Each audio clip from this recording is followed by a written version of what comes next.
The Mirror's Curse.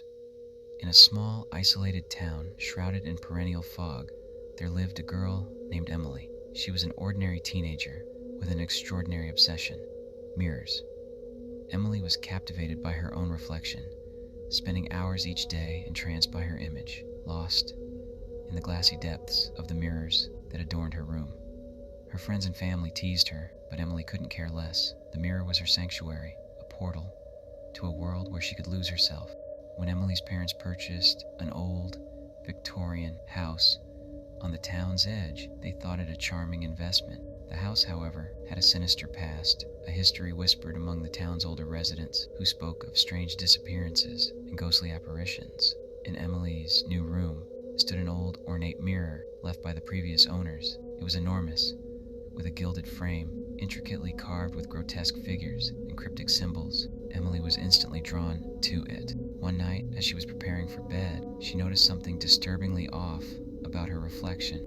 Her doppelganger in the mirror seemed to move with a life of its own, smiling when Emily's face was solemn, blinking when her eyes were wide open. Her reflection would twitch, as if struggling to break free from the glass. The more Emily stared, the more lifelike and malevolent her reflection became. Compelled by a mix of fear and fascination, Emily leaned closer. Her reflection did the same. She raised her hand to touch the mirror, and to her horror, her reflection's hand reached out of the glass and gripped her wrist with an icy, vice-like hold. Before she could scream, Emily was yanked into the mirror with a force that felt like being pulled into a black hole. She found herself in a nightmarish version of her own room, a shadowy, cold place where the familiar had become twisted and grotesque. The colors were muted, the walls seemed to breathe, and the air was thick with a suffocating sense of dread. The mirror, now a solid wall, held her prisoner. Emily pounded on it, her cries swallowed by the oppressive silence. Her reflection, now free, stood on the other side, a sinister smile spreading across its face. It moved with a chilling autonomy, mimicking her actions with exaggerated, mocking gestures. Emily realized she was trapped in a malevolent mirrored realm,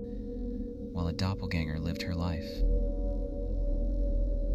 As she wandered this twisted purgatory, she felt an ever-present malevolent force watching her from the shadows. Whispers echoed through the darkness, unintelligible and maddening. Emily was not alone. The demonic spirit that had ensnared her lurked just beyond her sight, its presence a constant, icy breath on her neck. Days blurred into weeks, or so it seemed in this timeless abyss. Emily grew weaker, her spirit eroded by fear and isolation. The demon would manifest periodically, a ghastly figure with hollow, soulless eyes and a twisted, lipless grin. It delighted in her torment, feeding off her terror and despair. One night, as Emily sat shivering in a corner, she noticed a faint, ghostly light emanating from the depths of the mirrored realm. Gathering what little strength she had left, she stumbled towards it. The light led her to a hidden chamber, where an ancient, dust-covered book lay on a stone pedestal. Desperation and a flicker of hope compelled her to open it. Inside were incantations and spells, written in a language she didn't understand, but instinctively felt drawn to. With the demon closing in, Emily began to chant the incantations. The air grew colder. The shadows around her writhed and twisted. The demon appeared, its rage palpable, but Emily's voice, though trembling, held firm.